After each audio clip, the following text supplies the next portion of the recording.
Hi everyone!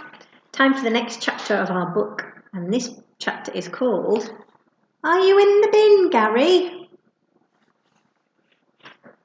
I ran the fastest I had ever run in my life, and I fell about 20 times, but each time I just got up really quickly and kept on running. Then all of a sudden Jodie stopped, and I saw that we were at the recycling bins. And Jodie said, Gary, are you in there? But we didn't hear anything back. So Jodie said it again a bit louder, but we still didn't hear anything. But Jodie was convinced that Gary was in the bins because she said that there wasn't anywhere else to hide in the playground, and also that he was obsessed with them. So she made me lift her up so she could reach the lid, and then she opened it and yelled, Are you in the bin, Gary? Jodie's yell echoed out of the bin and all around the playground. And that's when I smell the smell. And it was even stronger than it had ever been before, so I knew that the Yeti was close and that Jodie had lured him to us with all her yelling into the bins. That's when I said, The bike shed! Because even though that obviously wasn't a very good place to hide from a Yeti, because that's where the Yeti got Maisie, it was the only other place I could think of to look. So we ran as fast as we could away from the smell and towards the old bike shed. But it was empty. I looked down at where Maisie's mitten and the clump of fur were still lying in the snow, and I could feel myself getting mega upset. Then all of a sudden we heard a thumping sound. I froze and stared at Jodie. Then we heard it again. That's when Jodie looked up and whispered, It's coming from the roof. I whispered back that we needed to get out of there ASAP. Because I thought that maybe the Yeti had climbed up there and that the sound we were hearing was the sound a building makes before it collapses. But then the thumping sound turned into a knocking sound, like when you knock at someone's door and you make a rappity-tap sound. And Jodie looked at me with wide eyes, and I said, There's someone up there. We ran out of the bike shed and looked up, but we couldn't see anything. But then all of a sudden, someone jumped down from the roof and landed in the snow, and my heart almost leapt out of my body. That's how much of a fright I got. I couldn't see who it was because they hadn't jumped very well, and they'd landed face down in the snow.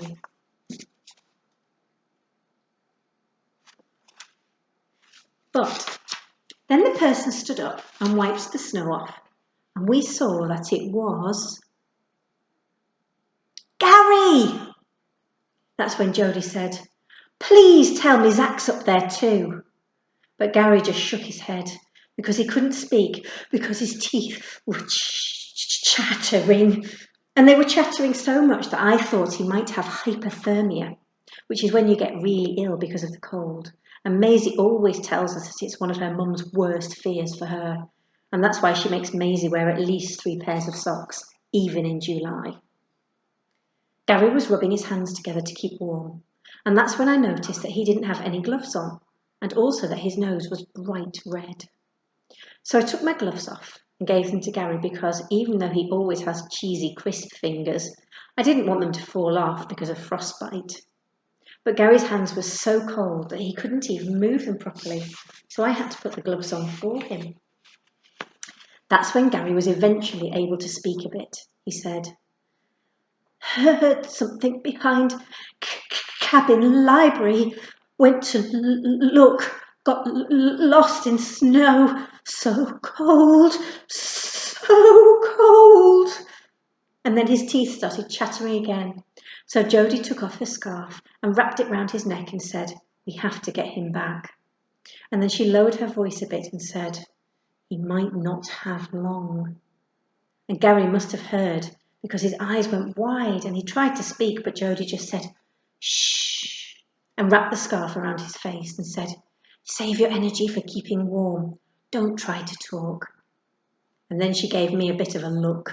And that's when I realised that this was serious and that Gary Petrie definitely had hypothermia. So Jodie said that we were going to have to abandon trying to find Zach until we got Gary back in and in an ambulance. But then Gary managed to get his fingers working again, and he unwrapped his face and said, "I'm fine. Look, I'm fine." And we saw that his nose wasn't that red anymore.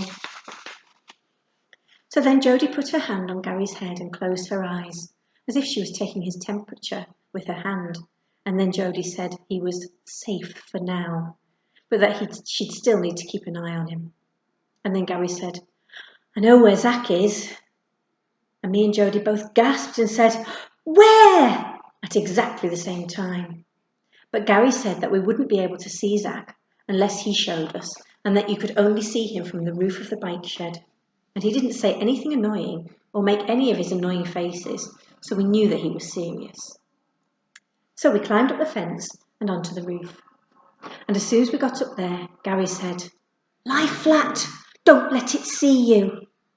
So me and Jodie dropped down flat and commando crawled to the edge of the roof so that we could see. And that's when Gary told us that he'd been Yeti watching for a while and that he'd spotted it 5 times. That's when Jodie said, "Where? What was it doing?" And Gary said that he didn't know, but it kept wandering all over the playground and that he thought it was stuck and couldn't find the way out. But then Jodie said, "I think she knows exactly where the way out is. She's not lost, she's hungry. She probably smelled you but can't figure out where you are." And Gary gulped. Oh. And then he pointed over to the cabin library and said, "Look, there!" But we couldn't see anything. And then Gary said, "The roof! Look at the roof!"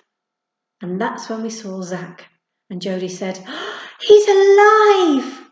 And I stared at her because I hadn't realised that she thought Zach might not be alive. Then Jodie said, "Can he see us?" And Gary said that he didn't think so, and that he'd tried waving at him, but that he hadn't waved back. Then Gary said that he'd been too scared to shout over in case the Yeti heard him and came back. Then, all of a sudden, Jodie said, "Shh! Do you hear that?" That's when Jodie said that she thought she could hear the army chopper in the distance, and that it was now or never, which I knew meant we had to get Maisie back from the Yeti ASAP. And that's when I smelled the smell again. And Gary held his nose and said, "Yuck! Who was that? Was that you, Izzy? It wasn't me." And I said that I knew it wasn't him and that it was the Yeti and that it meant the Yeti was close. And then all of a sudden Gary gasped and grabbed my arm and whispered, "It's back." And he pointed down to the ground. And I almost screamed because the Yeti was right below us. We all stared as the Yeti made a groaning sound and moved past us really slowly in the snow. And then all of a sudden, it stopped. Jodie grabbed my hand and squeezed it tight. And then Gary Petrie squeezed my other hand, and I just let him because I was terrified. Then Jodie whispered, "Does it still have Maisie?" But I couldn't see anything except for the Yeti's big, hairy back. Then Gary whispered, "Why has it stopped?" But no one needed to answer that question, because that's when we all saw that Zach had finally spotted us. And he was waving at us and jumping up and down. And then he started yelling and whistling. And then all of a sudden the Yeti started to move fast. And Jodie said, "Oh no!" Because the Yeti had spotted Zach and she was headed straight for him. We'll have to see if Zach survives the Yeti in the next chapter. And the next chapter's called The Yeti Trap. See you next time. Bye.